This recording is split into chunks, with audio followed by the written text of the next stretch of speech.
ಬೆಳ್ಳೂರು ವೇದಿಕೆಗೆ ಬಂದು ಅವರ ಪರಿಚಯ ಮಾಡಿಸ್ಕೊಳ್ಬೇಕು ಅಂತ ಕೇಳ್ಬೋದು.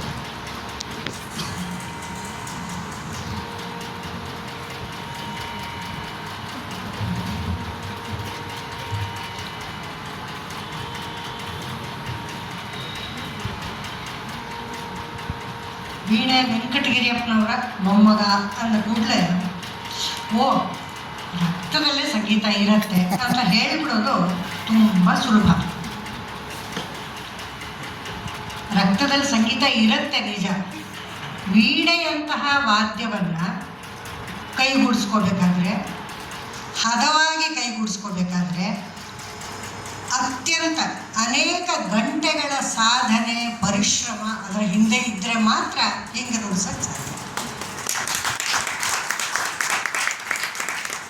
ದಿನಕ್ಕೆ 8 ಗಂಟೆಗಳ ಕಾಲ ಸಾಧನೆ ಮಾಡಲಿಲ್ಲ ಅಂದರೆ ಶೇಷಣ್ಣನವರ ಅಕ್ಕ ಶೇಷಣ್ಣವ್ರಿಗೆ ಊಟ ಆಗ್ತಾ ಇರಲಿಲ್ಲವಂತೆ.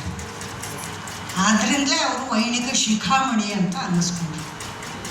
ಆ ಪರಂಪರೆಯಲ್ಲಿ ಬಂದಂಥ ಇವರ ಈ ಅತ್ಯಂತ ಸೌಮ್ಯವಾದ ಸಂಗೀತವನ್ನು ಕೇಳಿದಾಗ ನಿಜವಾಗಲೂ ನನಗೆ ಮೈಸೂರಿನ ಸಂಗೀತ ಶೈಲಿ ಉಳ್ಕೊಂಡು ಹೋಗುತ್ತೆ ಅನ್ನೋ ಭರವಸೆ. ಅವರ ಅಭೇರಿ ಇರ್ಬೋದು, ಹಿಂದೋಳ ಇರ್ಬೋದು, ಕಾಂಬೋದಿ ಇರ್ಬೋದು, ಇದೆಲ್ಲದರಲ್ಲೂ ಆ ಮೈಸೂರಿನ ಸೊಗಡು ಎದ್ದು ಕಾಣಿಸ್ತಾ ಇತ್ತು. ವೀಣಾ ಶೈಲಿಯಲ್ಲಿ ಅನೇಕ ಬಾನಿಗಳು, ಆಂಧ್ರ ಬಾನಿ ಬೇರೆ, ತಮಿಳುನಾಡಿನ ಬಾನಿ ಬೇರೆ, ಕೇರಳದ ಬೇರೆ, ಕರ್ನಾಟಕದ ಬೇರೆ. ಈ ಕರ್ನಾಟಕದ ಬಾನಿ ಏನಿದೆಯಲ್ಲ ಅದು ಈ ರೀತಿಯ ಸೌಮ್ಯವಾದ, ಅಂದರೆ ಕೇಳುಗರಲ್ಲಿ ಒಂದು ವೇಳೆ ಯಾರಾದರೂ BP ಪೇಷಂಟ್ಸ್ ಇದ್ದರೆ ಅದು ಕಡಿಮೆ ಆಗುತ್ತೆ. ಅದನ್ನು ಕೆರಳಿಸಿ ಇನ್ನಷ್ಟು ಜಾಸ್ತಿ ಮಾಡಿಸಲ್ಲ. ಮೈಸೂರಿನ ವೀಣಾ ಪರಂಪರೆ ಆ ಶೈಲಿಗೆ ಸೇರಿತು. ಅಂತಹ ಅತ್ಯಂತ ಸೌಮ್ಯವಾದ, ಪ್ರಶಾಂತವಾದ, ಮನಸ್ಸಿಗೆ ನೆಮ್ಮದಿ ಕೊಡುವಂಥ ವೀಣಾವಾದನವನ್ನು ಕೊಟ್ಟಿರುವ ಶ್ರೀನಿವಾಸ್ ಪ್ರಸನ್ನ ಅವರಿಗೆ ನಿಮ್ಮೆಲ್ಲರ ಪರವಾಗಿ ಹಾಗೂ ಗಾನ ಭಾರತೀಯ ಪರವಾಗಿ ನಾನು ಅನಂತ ಧನ್ಯವಾದಗಳನ್ನು ಹೇಳ್ತೇನೆ. ಇವತ್ತಿನ ಪಕ್ಕವಾದ್ಯ ಕೂಡ ನಮ್ಮ ರಾಮಾನುಜಂ ಮತ್ತು ರಮೇಶ್ ಅವರು ಅಂತಂದರೆ ಅದೊಂದು ವಿಶೇಷವಾದ ಮೈಸೂರಿನ ಜೋಡಿ.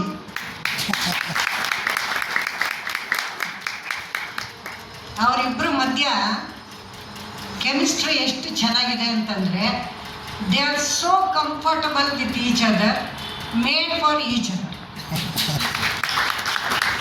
ಅವರಿಬ್ಬರ ತನಿ ಕೇಳಿದ್ರಲ್ಲ, ಅದರೊಳಗೆ ಸ್ಪರ್ಧಾತ್ಮಕ ಅಂತ ಏನೂ ಅನ್ನಿಸ್ತಿರ್ಲಿಲ್ಲ. It was like adding one more flower to the bouquet.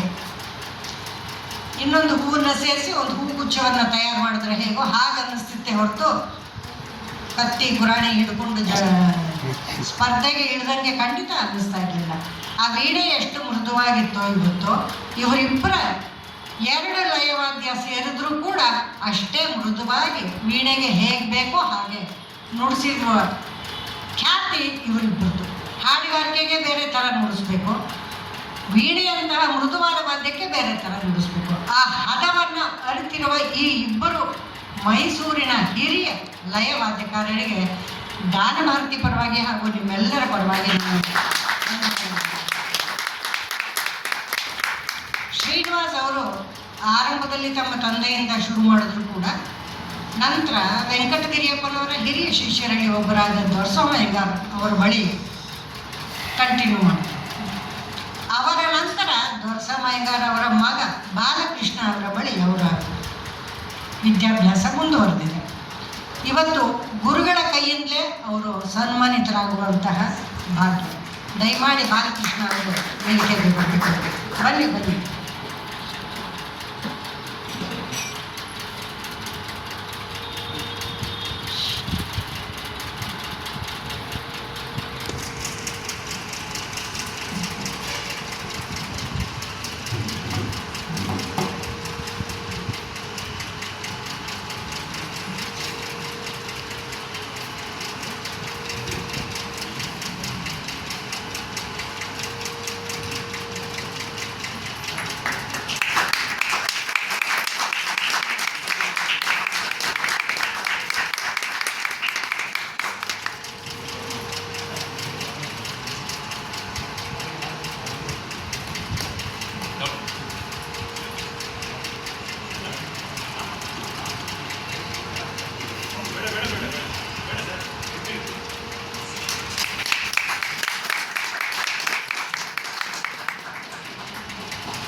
ನಾಳಿನ ಕಾರ್ಯಕ್ರಮವನ್ನು ಹೇಳಬೇಕಾಗಿದೆ ತಮಗೆ.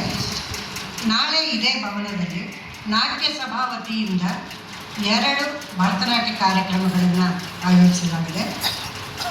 ನೃತ್ಯ ಕಾರ್ಯಕ್ರಮ ಒಂದು, ಗಾನಭಾರತಿ ಸಂಗೀತ ಮತ್ತು ನೃತ್ಯ ಶಾಲೆಯಲ್ಲಿ ಶಿಕ್ಷಕರಾಗಿರುವ ಶ್ರೀ ಪವನ್ ಕುಮಾರ್ ಅವರ ಸೋಲೋ ಭರತನಾಟ್ಯ ಇದೆ. ಅದರ ನಂತರ ನಮ್ಮವರೇ ಆದ ಡಾಕ್ಟರ್ ಕೃಪಾ ಫಡ್ಕೆ ಅವರಿಂದ ಕೂಡ ಒಂದು ನೃತ್ಯ ರೂಪಕ ಇದೆ. ದಯಮಾಡಿ ಎಲ್ಲರೂ ಬರಬೇಕಾಗಿ ಪ್ರಾರ್ಥನೆ. ಆಸ್ಥಾನ ವಿದ್ವಾನ್ ವೆಂಕಟಗಿರಿಯಪ್ಪನವರ ರಚನೆ ರಾಗ ಬೆಹಾಗ್ ತಿಲ್ಲಾನ ಆದಿತಾಳ್.